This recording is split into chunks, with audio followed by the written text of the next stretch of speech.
walk away from the mic, sorry. I'm not used to this. Is way beyond my skis as far as technology goes. So, everybody does know me. My name is Brian Post. Born and raised Janesville, Wisconsin.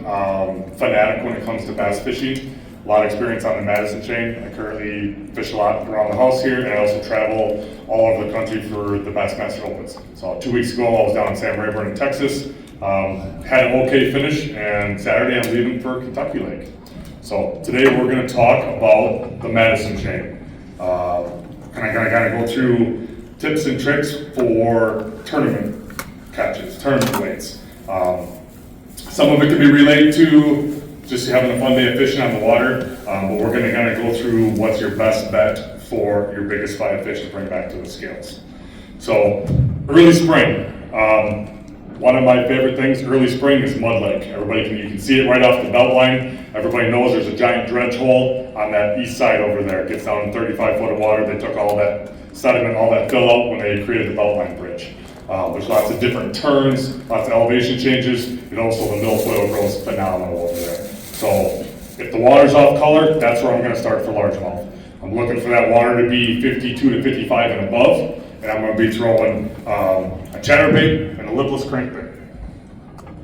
Pass these around too.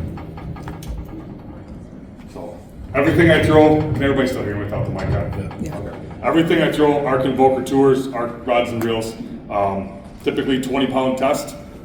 We're throwing a jackhammer, half-ounce jackhammer, and a half-ounce to 5/8 ounce, whatever your favorite brand is. Doesn't matter if it's a red eye shad from Strike King, if it's a Spro, a Roku shad, some sort of lipless crankbait. When it's real cold in the morning, I'm going to yo-yo that lipless, right? I'm not going to throw it out there and just retrieve it. I'm going to throw it out there, I'm going to let it sink to the bottom like a jig, and I'm just going to lift my rod, just enough to make it vibrate. Let it fall back to the bottom. It's almost like a jig bite. You'll just feel them pick it, and they'll pick it up. That's phenomenal as the water warms throughout the day or throughout the week, right? Then I'm going to do a slow, steady retrieve, and I'm just going to pump my rod. I'm going to point my rod at the bait. I'm going to lift the rod up. All I'm doing is creating that erratic action of that bait. Same thing with the chatterbait. When it's real cold in the mornings or early in the season, I'm going to reel it slow enough that it doesn't even vibrate the blade. The only way I'm going to get the blade to vibrate is if I pump the rod. More of a side action because I want to keep that bait down. Real slow, real with the cold water. I'm focusing that time of year. Our sun rises in the east and has a southern orientation. So I'm focusing north shore, west side. We're talking 0.5 degrees, 0.8 degrees makes all the difference in the world that time of year when you're in those low 50 temperatures. And also what I'm looking for is new grass. You can idle the side imaging to find that new grass. One of the best ways I like to do it is just literally with the lipless crankbait. It's got those 2 treble hooks on the bottom. I'm letting it sink to the bottom, picking it up. Like when I'm starting in the morning, I'm seeing what kind of grass I'm bringing in. If it's good, clean, crisp grass, all right, then it might be the size of this table. I've caught multiple limits off of one spot the size of that table, repeated casts, or just kind of rotating through there. Once I kind of find maybe a milk run in an area of those spots, just keep rotating through. Also pass this one. Colors for the Madison Chain. If we got off-color water, I'm leaning towards something probably red. The cleaner the water, the more natural I'm going. Our main forage base up here is perch and bluegills that time of year. That's really what they're looking for. So I'm gonna stick pretty close to that green pumpkin. The green pumpkin half-ounce jackhammer with a razor shad on the back. It's probably my go-to. I have one more money on the Madison Chain in the springtime on that than anything else. Honey. When you go down south, then we worry about the June bugs and the whites and the different colors of blades and stuff like that. But that green pumpkin one, that's a staple up here. Now, if I'm thinking more, that's if I'm focused on largemouth, right? The tricky factor on the Madison Chain early spring is the giant smallmouth.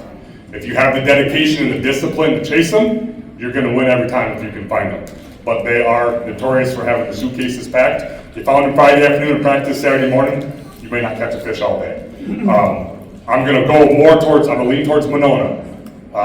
Some isolated stuff on Wabisa, but I'm leaning more towards Monona.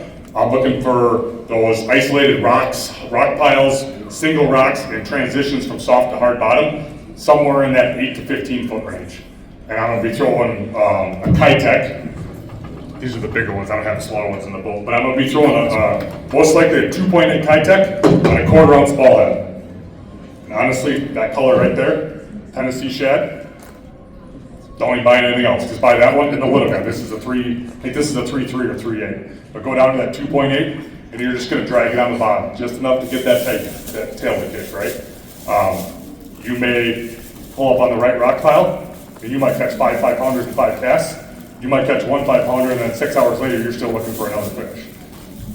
That's gonna be typically your biggest fish of the season are gonna be that early May, mid-May, on those isolated rocks on Monona.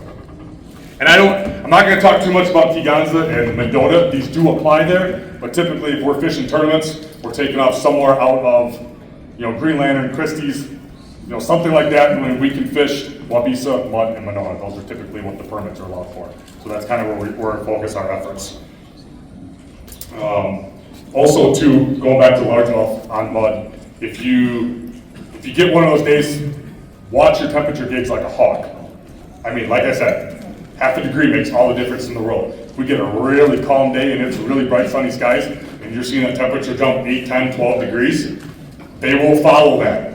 The water's like a magnifying glass. Right now you can cook an ant with it with the sun through it. The water acts just like that for the fish. They will push shallower and shallower and shallower, and they will be up in 1.5 foot of water. The chatterbait's going to hang up a lot. Obviously, lipless is too heavy for that. Switch over to a swim jig. Again, like a natural color swim jig, 1/4 ounce, 3/8 ounce, something like that. You can throw it around those cattails and stuff. They will push right up into that shallow water. Let's see. Try not to jump around too much on you guys here, but back to the smallmouth. Also, along with that 2.8 Kitech, same thing. If we get a bright sunny day and they're getting too good to look at that because their water, in the springtime we can see water clarity, we can see the bottom of 8 to 12 foot on Monona. You can see those outside grass edges, the new grass coming up. If it's calm, we don't have any wind, they're not going to eat that Kitech. They'll follow it. You'll see them chase it to the boat all the time, but they're getting too good to look at it. Something that would move to then would be a jerkbait, and very erratic, very quick. High skies, bright high skies, calm, you're going to go with something translucent. The darker the skies, the darker the clouds, the darker the water clarity, get into something that's got more full color through it. We can transfer. And a lot of times they're pushing up too. They're up on those shallow flats, those shallow isolated rocks and stuff like that. So you can go with just a regular diving jerkbait. You don't need to go, they can see really well. You don't need to worry about getting a +1 or a +2 and getting it down deep where they are. They will feed up on it. They will come up. Live scope has taught us they will come up a considerable distance in clear water to get a jerkbait. I mean, Hartwell and spotted bass, I've seen them come 30 feet up to get one. So it's amazing. Live scope's taught us some amazing things. I don't know if you guys are live scopers or not or agree with it, but if you use it as a tool, as a learning tool, and what you can learn with it, just watching fish behavior, it's amazing. So we're going to probably do that probably through mid-April, 3rd week of April, into darn near the month of May, depending on what the weather does, right? Once we start hitting that 60 degree, I'm going to be doing the same tactics in the same areas, but I'm going to be looking for beds. I'm going to be looking for bucks to pull up on beds. Good pair of polarized glasses is key when it comes to that. You're going to want to see a flat with a pretty steep break on the outside, the largest flat on the lake. They're going to pull up, they're going to find that sand. Our lakes aren't that big, so if you've got waypoints from last year or 10 years ago where they spawned, they're going to be right there somewhere. The smallmouth are going to spawn deeper, probably that 8 to 10 foot where you can just barely see them. Largemouth, you can see them out to 8 foot, and a lot of times they're going to be up in 1.5 feet. When it comes to the spawn, smallmouth, they're pretty aggressive and pretty stupid, I'm not going to lie. You get something with it, they're most likely going to eat it. So high percentage wise, I'm looking at like a Ned rake, a drop shot, something like that. They're very aggressive. Even a tube works as well. When it comes to largemouth, Strike King rodent. Everybody that's known me coming up tournament fishing, I tell everybody this for 20 years. This is the bait I throw in the spring for flipping, for bed fish, everything else. I still don't think anybody else throws it. Black and blue, green pumpkin, the only 2 colors you need. They are very soft. So you will go through a bunch of them in a hurry, but when it's spawn, a lot of time that's my go-to, that's my confidence bait, something like a 5/0 straight jig hook, half-ounce weight, trace at half-ounce weight, big line, 20-pound test, 7/6 heavy rod. We're setting the hook, we're getting them out and putting them in the boat. I don't want them to jump, I don't want to dance around the boat with them for 2 hours. It's a hook set, 3 cranks, and they're in the boat. So once the spawn lasts, typically we see like one wave of fish. We'll have some stragglers early, we'll have some stragglers late, but we're going to see a wave of fish for about a 2 or 3 week period when that water's 60-ish to probably 65, 66, 67. In my opinion, there's a lot of people caught up on the moon phase. The moon phase matters, water temperature matters more. When they're ready, you know, and also it's kind of like if you guys are deer hunters, right? The rut typically takes place, in my opinion, during the same time of the year. You see the amount of activity based on the weather temperatures. But they're programmed the amount of light during the day. That's what Mother Nature works on. So same thing with the fish. If we have the right temperatures, the right amount of light, they're gonna push up and they're gonna spawn. Once it gets past the spawning period, that's one of my favorite times. That's when topwater comes into play. The bluegills, the bass are done for the most part. You can be up shallow, you can be fishing a mat, you can be fishing a tree, you can be fishing a dock, and you'll see them just every once in a while, you'll see one mosey around. Find those big bluegill beds. If anybody's fished Monona or Wabisa, any of those, you can find bluegill beds that are half the size of this room and there's 7,000 bluegills on them. Back off of that with the wacky rig Cinco and a pop art. Little bitty pop art. And just real slow, real subtle, real slow. And we're talking 1.5 to 2 feet of water. And you would be amazed. You go up there and you might see one fish. And he might spook off really quick, right? And you're like, oh, I'm not even gonna waste my time because there's nothing there. Like, I would see him if they're here. Back off, like the length of this room, back off. Make a long cast to them. With all those bluegills on there, they're mad. The bass are mad because the bluegills have been pestering the whole time they were out there. So now they're getting a little revenge on it. And typically, you know, the bluegills, you get 4, 5, 6 inch bluegill, you're not gonna catch a 14-inch bass. It's gonna be a 4-pounder, it's gonna be a 5-pounder. You're not gonna catch a lot of them, but again, we're looking for our best 5 bites. We only need 5 casts in an 8-hour day. That's all we need technically to get our limit, to get the right ones to go to the scales. And as they kind of progress past that, the bluegills kind of get done. I'm gonna start working inside weed edges, transition from bare bank to that inside grass edge. And last year, Monona grew really weird. That inside weed edge was all the way out to 8 foot. You know, prior to that, it had been the end of the docks, it had been 3, 4 foot. Every year, the grass grows different. I'm gonna burn the bank with a buzz bait. Again, you can catch 20 fish, you might only catch 2 fish, but they're gonna be the right ones. I'm gonna go with something black. Don't ask me why, but don't throw any other color than black.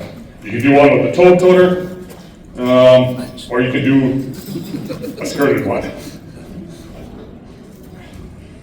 So something like that, and I'm just gonna cover water. I'm gonna do this for, typically our tournaments are starting at that time of year when we might be blast off at 6:30. So we've got not high skies, but the sun's up.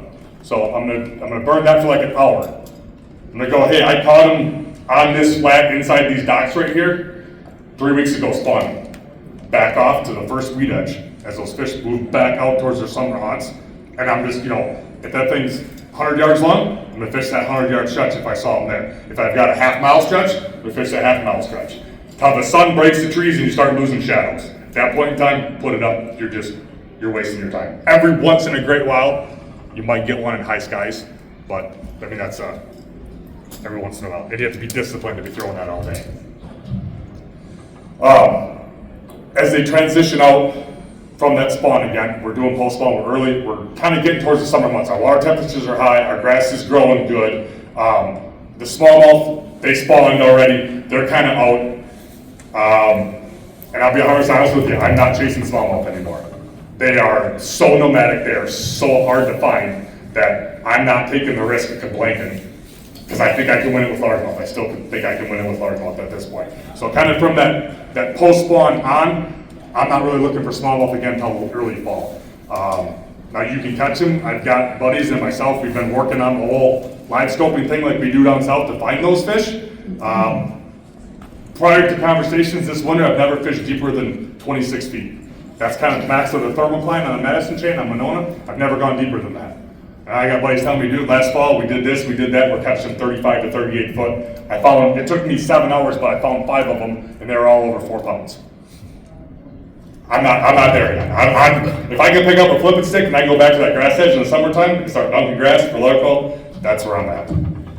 So, but yeah, so we're burning that buzz bait in the morning on those inside grass edges. Our largemouth are done. They're fed up after the bluegill spawn. They're starting to group up. Our grass is good. Our grass is healthy. Our grass is growing 8 to 10 foot out. We've got inside turns. We've got outside points. We've got straight grass beds. I'm going to start inside edge, and I'm going to start my favorite technique to find fish. I call it dunking.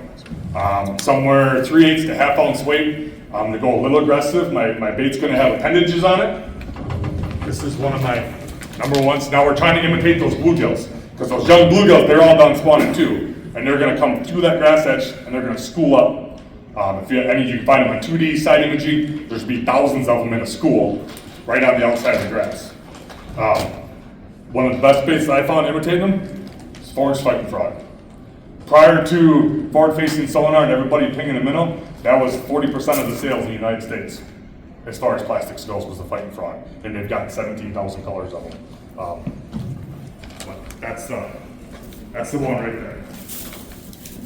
Good friend of mine, Drew Cook, was with Pro Staff with those in. His last order last year was 10,000 of them, just in case they stopped making them. Because he won $100,000 at TNT, so he's pretty about that. So I'm gonna start inside edge, because those fish, they're not gonna finish up spawning and swim all the way to the outside, right? They're gonna follow the food. They're gonna follow, what they're comfortable with. We've got good green grass. I'm gonna look for a change in the grass, if that makes sense. Maybe you got 50 yards of it and it's all the same, and then there's an isolated clump that sticks out 2 foot farther, or there's a dent in it, or something different, or a transition from one style to another. Most of it's milfoil. The city of Monona gets all up in arms about it, and we send everybody out there, all the college girls, college guys are on the weed cutters just chopping the living bejeebers out of it, right? If they wouldn't do that, the place would be phenomenal. But I'm looking for something different. One year, we had a homeowner had a booyah with a sailboat tied to it. So all the weed cutters went around it. And it was probably twice the size of this stage, but it was all topped out right there. It was the best place I'm known the whole time on the North Shore. And I don't think anybody else fished it, but it was different, and just multiple trips past it. And going into tournaments, when it gets to dunking, if you're practicing for a tournament, I can't emphasize this enough, take your hooks off. Take a little screw lock, put it in that plastic, leave your weight, you get a bite, take them off. Don't even risk hooking that fish. You hook that fish and you're practicing for a tournament tomorrow, 99% chance you're not catching that fish. And with the way Monona works, I'm not too worried about seeing if that's a 2-pounder or a 3-pounder or a 5-pounder. I want to find as many schools of fish as I can. If I've got 2 afternoons of practice during the week and I'm fishing a derby on Saturday, I want to go into that derby with 20 schools of fish found. I get a bite, we're waypointing, and we're moving on. We're covering water, we're moving fast to find these fish. Because again, we're practicing, right? Now come tournament day, and I've got 20 schools of fish found, maybe 6 of them, maybe 8 of them stayed. One year we had one school that stayed from the end of May all the way through September. It's the only time I've ever had it in 15 years on the Madison Chain. Sometimes they were 2 pounds, sometimes they were 4 pounds, sometimes they were walleyes, but they stayed in that 15-foot stretch the whole time. So I'm just gonna run, I'm gonna have these waypoints. First thing in the morning, I'm gonna run 20 of them. If I got 20 of them, I'm gonna run 20 of them. All right, and then I'm gonna pay attention. All right, I got bit at these 6. These 4 had above quality fish that I'm looking for this tournament. So, and then don't be afraid to check the other ones too. It's kind of you kind of got to feel out the day, if that makes sense, right? You got to run around like a wild man and see what you can put together. And as that progresses, we're moving more and more out into the weed edge. When this is all, post spawn early summer, they're grouping up good. Again, we're going to stay with the natural colors. Swim jig over top of the grass. Sometimes the chatterbait can still play, but my confidence is flipping that fighting frog or a 3.5-inch tube, something to imitate the bluegills and some of the perch. Now, as we get more into what I would consider the summer months, they've kind of made their way out to the edge of the weeds. Again, we're looking for the bait. The fish are going to be in the grass near the bait. There's no reason to be over there if the buffet is over there, right? So we're gonna use our electronics, 2D side image and something like that. We're just going to idle the weed edge. We're just kind of at a weed edge, and if we'll see the bait, we'll see the bluegills on our electronics. We're gonna make a note of that. Maybe we'll stop and fish that area. As they're kind of on that outside edge, we're gonna lean more towards a crankbait, something that we can rip through the grass. So this is kind of a. Hopefully, if you guys don't see this one, because they're gonna be mad at me. This is the bait that I'm gonna do that with. It's a Helsinki shad DT10. The key to this bait, the line tie, is out here in the middle of the bill. It's not inside the corner of the bait. All right, I'm gonna back off on my rod action. I'm gonna go to like a 7-4 moderate regular action. So it's got no tip, it blows through the entire blank. And I'm gonna go to 20 or 30 pound test braid. And I'm gonna throw this into the weeds, and you're gonna get your workout. And I'm just gonna rip it and rip it. And because that line tie is there, and there's no stretch in that braid, and that braid is such a small diameter, it'll cut it like a knife. And I'm gonna rip it, and all day long, I'm just gonna keep ripping it. And when you get a bite, as long as it's not a muskie and eats it on you, because that does happen, but when you get a bite, make it 5 that day, but they're gonna be the right kind. That being that line tie position, and you can use other ones too, that's my go-to. As you can see, this is that's the one that go in the bulk, the DTs. I got them 4s, 6s, the new 8s, 10s, 14s, 16s, and 20s. So this is kind of the spring one, we go up to a 10 on that one. Take a look at that one. The other one that works pretty good is the Strike King Series 3. It's about that same size bait. Line tie again is positioned in the same place. Like I said, that one's going to give you the most workout. It's going to be it's an all-day thing. A lot of times you're not going to catch smaller fish on it. You're going to catch the bigger ones. Now, the other side on that, which probably your granddad taught you, is soaking a worm. Right? I'm thinking big now, right? These fish they're done spawning, they're fed back up, they're healthy, their metabolism's high because the water's probably, upper 60s, low 70s, something like that. I'm gonna go with the 10-inch power worm. Color, it doesn't matter, whatever they want. I mean, we'll literally switch colors as fast as we're catching them. Catch one on a green pumpkin, catch 2 fish, 3 casts, I don't get bit. I might go back to a green pumpkin, red flake. Keep them going on that. I don't have any of those, unfortunately, with me. Everything that's in my boat, I was in Texas 2 weeks ago, so I was kind of geared up for that. But this is also, you have the 10-inch power worm and the Zoom speed worm. The Zoom speed worm, green pumpkin. If you want, do a little dip and glow chartreuse on the tail. That'll work as well. But green pumpkin's definitely the go-to for the worms out there. And Madison is also one of those things too, keep in mind. Sun's out, I'm going green pumpkin. Clouds over for the day, I'll switch to a black and blue. It'll make all the difference in the world.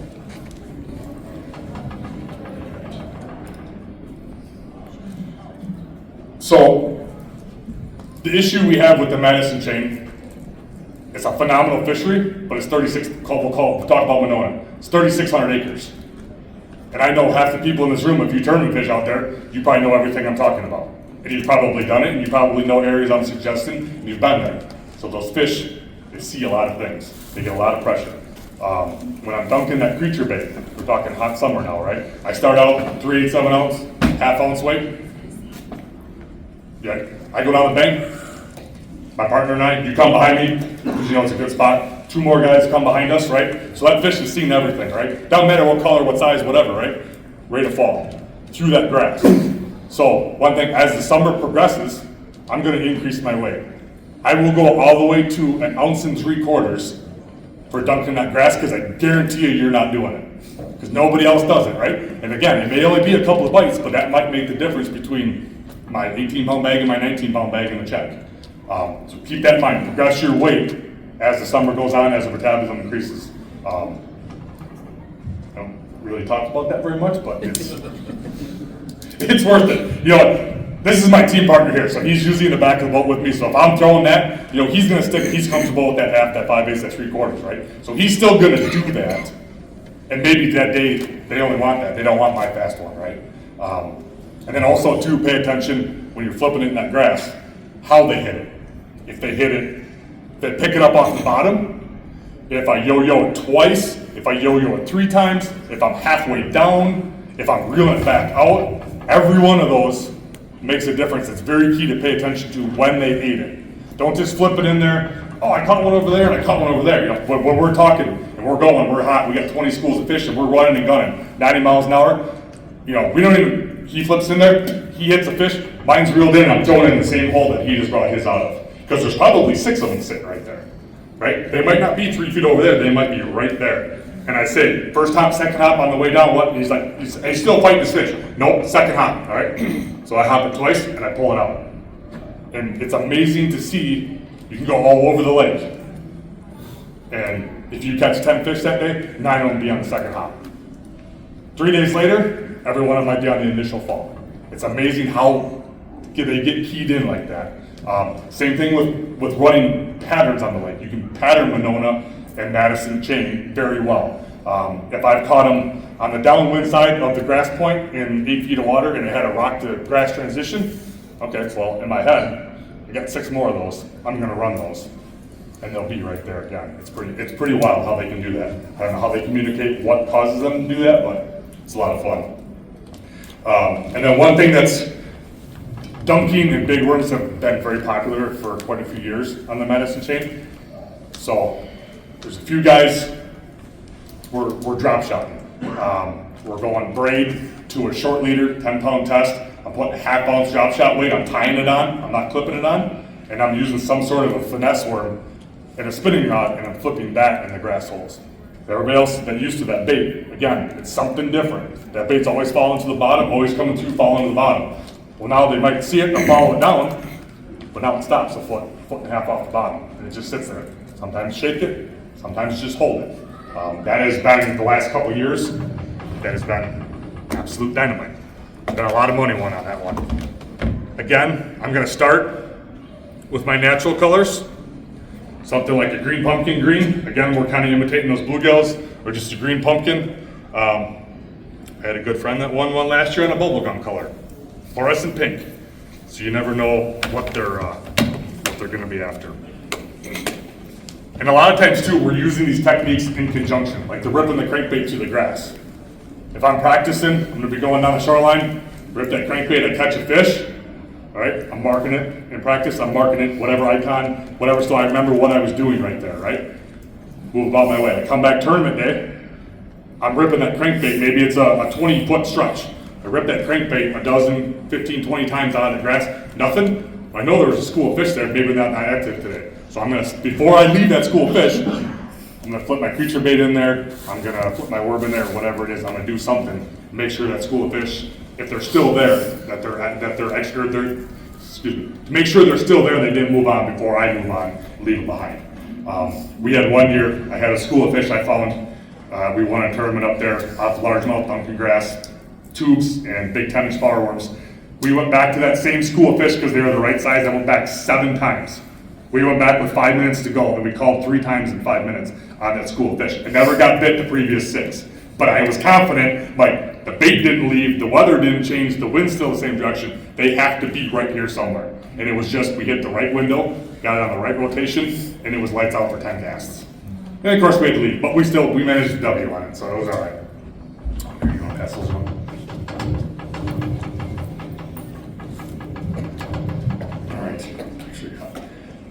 The other thing too, we talked about a little bit, that post-spawn spirit. We talked about the pop art, and we talked about the buzz bait for the post-spawn for a little bit in the morning.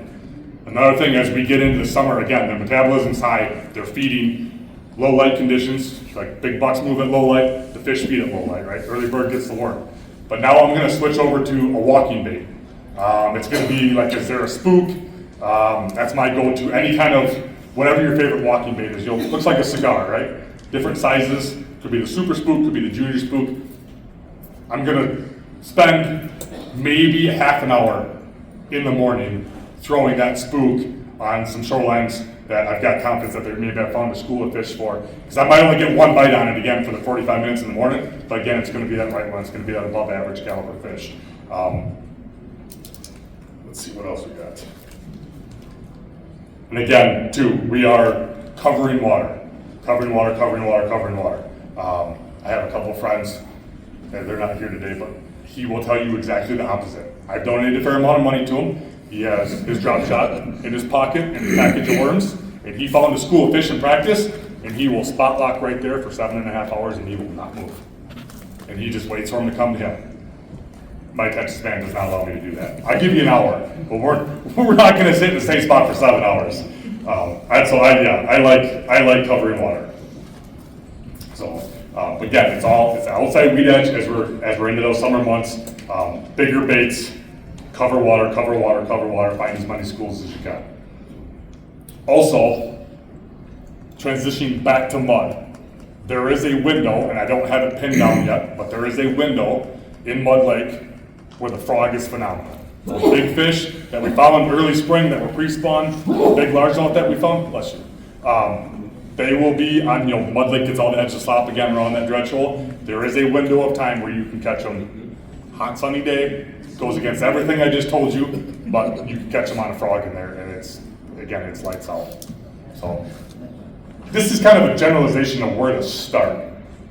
Always pay attention to your conditions and fine tune everything as you go. You gotta kind of let the fish tell you what you're gonna do. I would use this as parameters to start, maybe come May, and we've got a tournament up there, an open tournament, and there's a couple dozen guys in it for the weekend, and you get to practice for Wednesday. Start with this kind of stuff. You can find stuff that's totally off the wall, and if you have the ability, if you're able to find that, that's gonna put the fish in the boat for you. So don't take this as the holy Bible of, this is what I'm gonna do on the Madison Chain. Always think outside the box and always try something different. Because every year, with that Duncan deal, 1 year we had it, it didn't matter what you threw, as long as it was a 3-inch bait. If it was a 3-inch tube, a 3-inch creature bait, a 3-inch crawl. You threw a 4-inch, you didn't get bit. It was all about the 3-inch. It didn't matter what color, didn't matter what style, but it had to be 3 inches. We've had other years where the standard 4-inch works. Other years they want the 5-inch. Again, it gets a lot of pressure. A lot of times it's a daisy chain of people going around the lake doing the same kind of thing. So think outside the box, do something a little bit different. So as we kind of get towards that late summer into early fall, that's when I'm really gonna slow down. If I'm dunking, I've got the 1.5 ounce, 1 3/4 way down. If I'm still doing that technique, if I've got enough confidence in it. But what I'm gonna do now, I'm gonna be like my buddy that spot locks. Maybe not for 7 hours, but I'm gonna spend some time soaking a worm. I'm gonna throw that drop shot worm on the edge of that grass. I'm not gonna move much action on it. Maybe that 10-inch power worm, 12-inch power worm. I'm really gonna take my time. Those fish. Oh, yep. I was gonna say, how deep are you dumping? Out to the edge of the grass, typically 8 to 12 foot.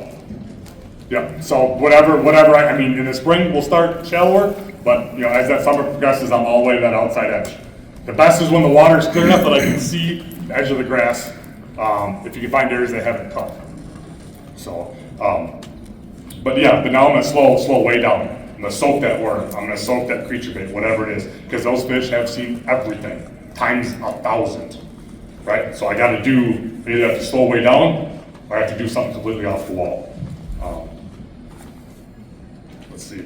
Also, with the cooler water temps coming back down, you're gonna see the smallmouth come into play again. They're gonna be more of the morning period, but they're gonna be on those rock flats, kind of where you found them spawning, and they're gonna eat a crankbait, and they're gonna eat a spook again. A spook is a phenomenal thing as the water starts to cool back down. A lot of times, usually we're done. It's September, we don't even have that many tournaments in September up there. So September, October, and November can be some phenomenal times up there. And you've got the water yourself because everybody's duck hunting or in the woods. And then kind of once you get past that November and the water turns over, I don't have a clue. Never been out there at that point in time, and I don't ever fish it. So I'm somewhere else doing something else. So anybody got any questions? All right. Let's pretend you had a tournament and it was off limits until the tournament. You're going out there trying to figure it out.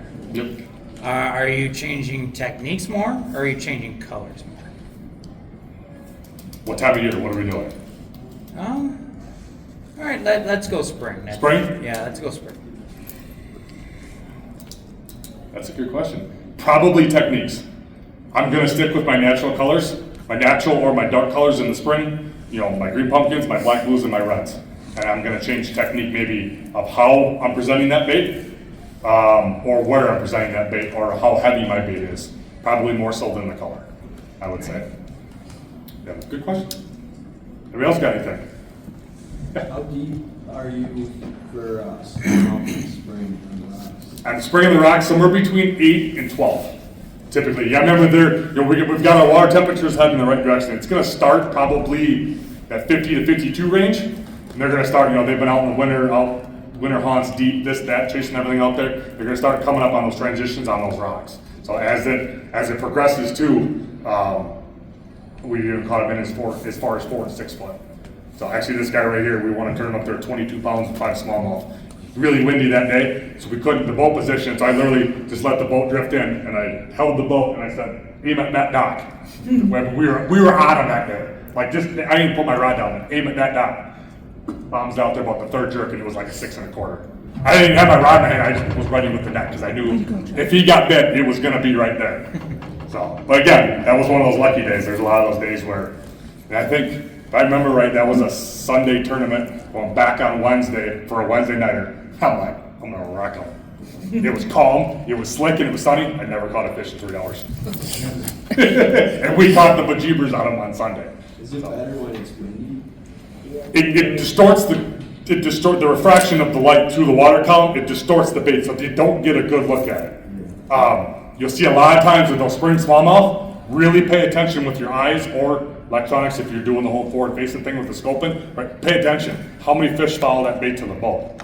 So that's a good area, right? You follow the fish, maybe your bait's off, maybe your presentation speed's off, maybe your color's off. Don't be afraid to cycle back through. If you get, all of a sudden you get cloud cover, the sun goes under for 20 minutes, run back to those fish. If it was sunny and clear, run back to those fish, give them 10 casts. If it's a jerk bait, change it up. You're taught in the springtime, 50-degree water, snap, snap, pause, right? Maybe 3, 4, 5, 10 seconds. Snap, snap, snap, until you figure out the correct cadence, right?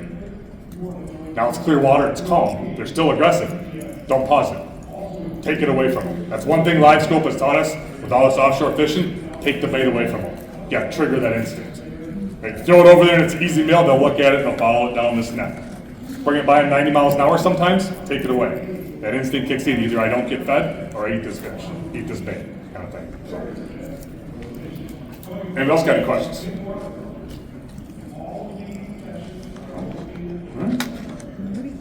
Awesome. We are over at the Miller Sports Center, right in the middle of the thing. My boat, my tournament rig is there.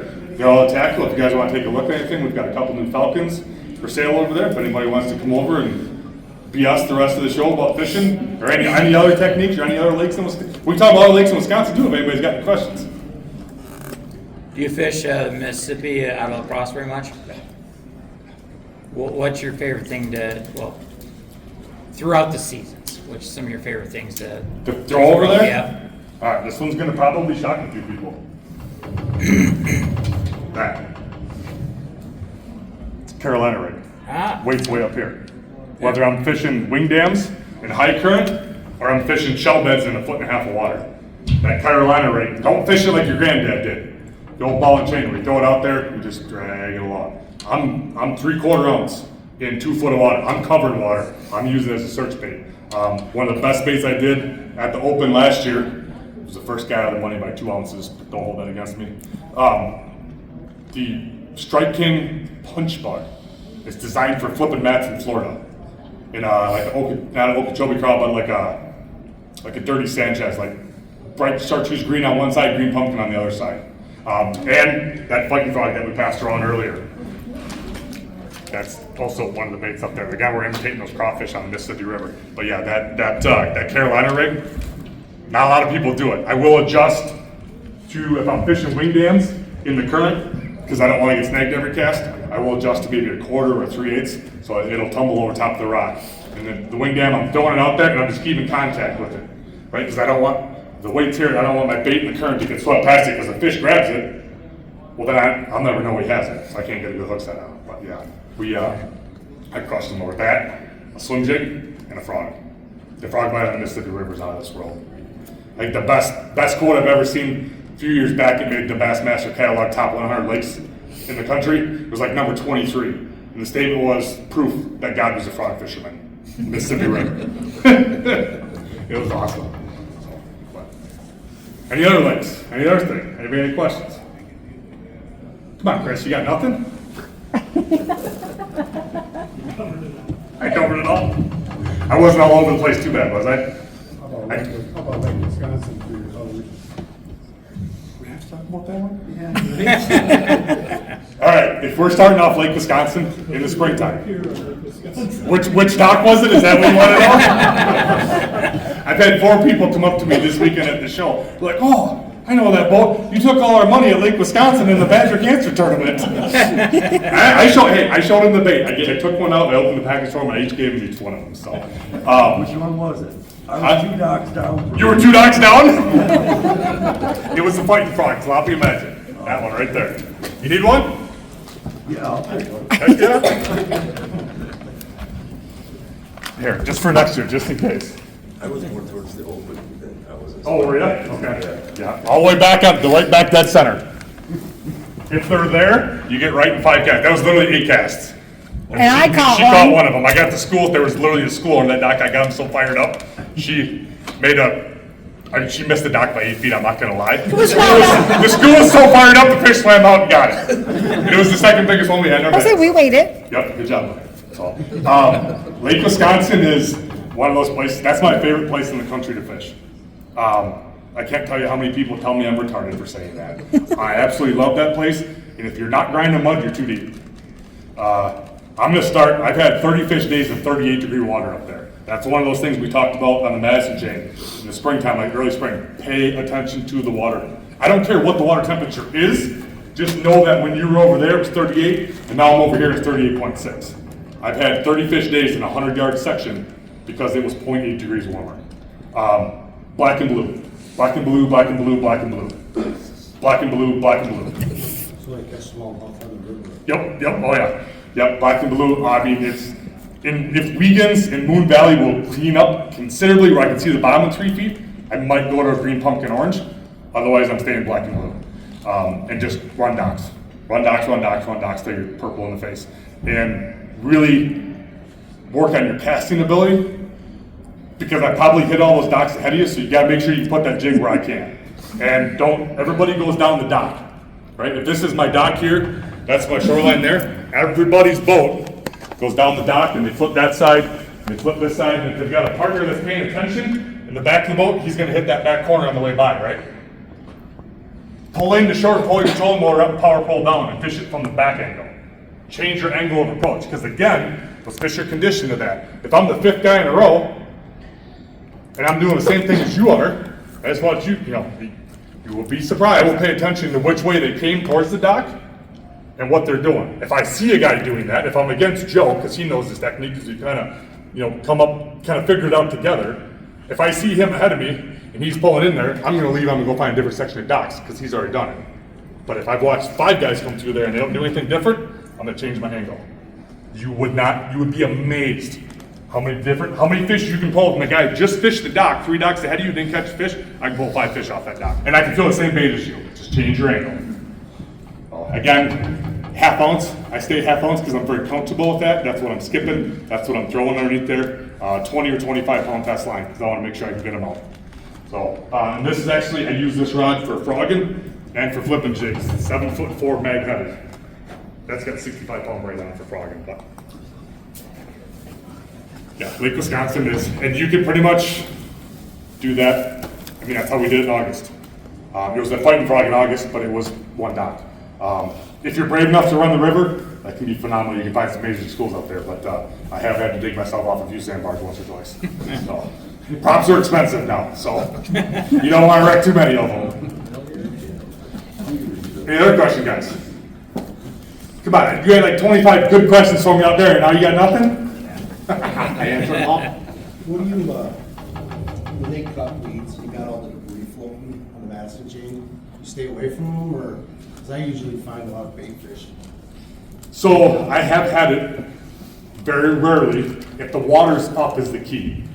If the water's up, and it doesn't have to be up much, it just has to be up. So it draws, in my opinion, when the water's rising, even the offshore fish are going to reposition. They may stay outside the weeds, but they're going to reposition. You've got that, call it 10 to 20% of the population that stayed shallow year round. They're going to move towards that new bank.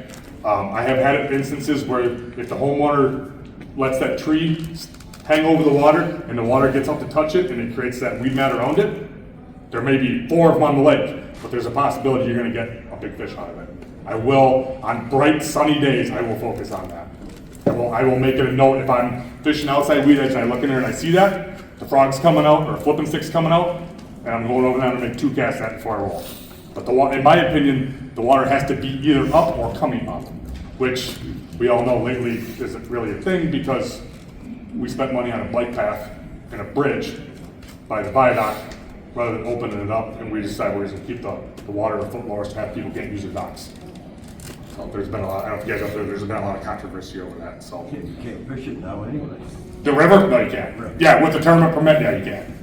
Yeah, so, which is, Lake Orange associations, you know, sometimes we're the bad guys, sometimes they're the bad guys, so we could all just get in the same room and sort it all out and make everybody happy, if that's possible. But that's politics, we're talking fishing, we're not talking politics. But yeah, that is something to definitely keep an eye on. I've got a couple over 6 in the last 10 years doing that. Then I think it's on, and I'll find 5 more, and that's the only fish I caught. So, but yeah, and then another thing, when that water's up, there's like 3 of them on Monona, seawalls. Ike Anelli, 20 plus years ago, wrote an article in Bass about frogs and seawalls. All it is, I mean, the ones as long as this stage right here.